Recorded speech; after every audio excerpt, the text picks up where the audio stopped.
Il existe 4 types d'étudiants en Afrique. Mais avant d'entrer dans le vif du sujet, il faut poser une vérité essentielle. Les étudiants africains sont une espèce à part. Et cette particularité vient surtout de leur parcours avant l'université. Le lycée en Afrique n'est pas une simple étape académique, c'est une épreuve mentale et psychologique.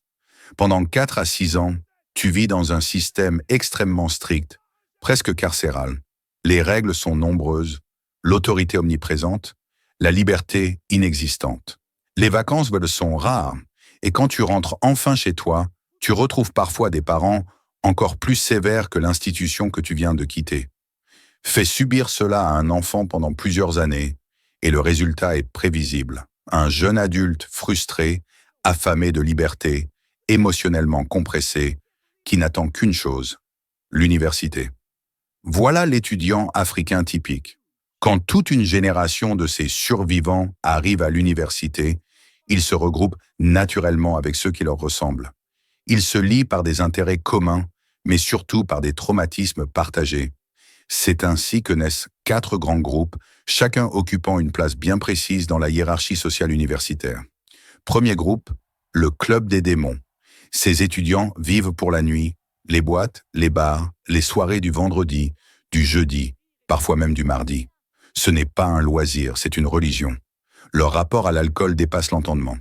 Shot après shot, bouteille après bouteille, sans jamais flancher. Champagne, bière, vodka, ne les défie jamais, tu perdras. Ce qui est le plus troublant, c'est leur capacité à fonctionner malgré tout. Ils boivent toute la nuit et se lèvent tôt pour passer un examen, qu'ils réussissent parfois mieux que toi. Je suis persuadé qu'ils ont découvert un secret ancien pour éviter la gueule de bois. Même si je ne fais pas partie de ce groupe, il m'arrive de les rejoindre, 10 vers plus tard, dans une mission suicide.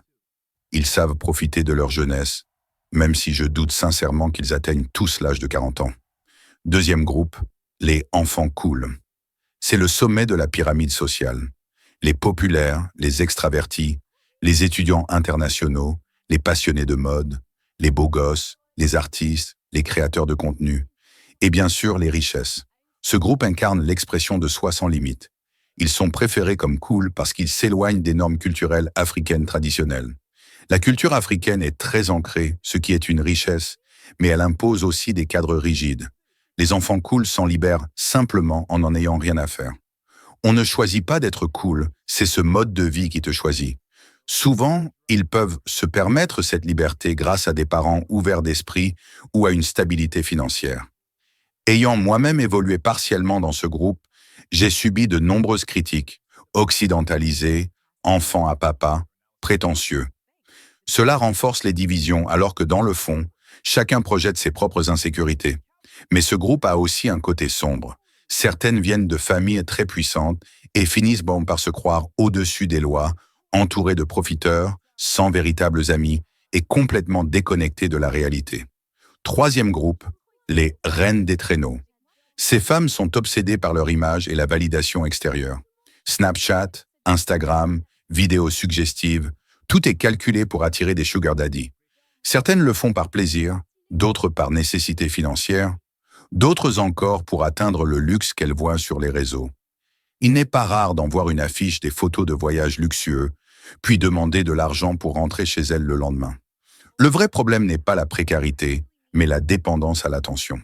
Malgré tout, elles savent faire la fête, et être leur amie garantit souvent de bons moments. Quatrième et dernier groupe, les crashs générationnels. Ces étudiants se fichent de tout. Toujours absents, souvent défoncés, habillés sans effort, parfois en pince. Leur objectif est simple, briser le maximum de règles, le plus vite possible. Ils fument et boivent sur le campus sans honte.